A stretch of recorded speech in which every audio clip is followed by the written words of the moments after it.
Good evening mga ka-reels. Kung meron kayong mga bolang butas na ganito, ayan siya, pwede nyo pa siyang magamit. Kahit ibomba mo siya, hindi mo siya mabobomba kasi butas na. Ang gawin mo, bumili ka ng bola na yung goma, yung sa bata, yung pambatang bola. Tapos, bubutasan mo siya ng ganito. Ganito lang laki. Tapos, ipapasok mo siya sa loob.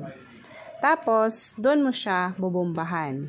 O, diba? Ganyan na siya katigas. Like this. O, diba? Like that.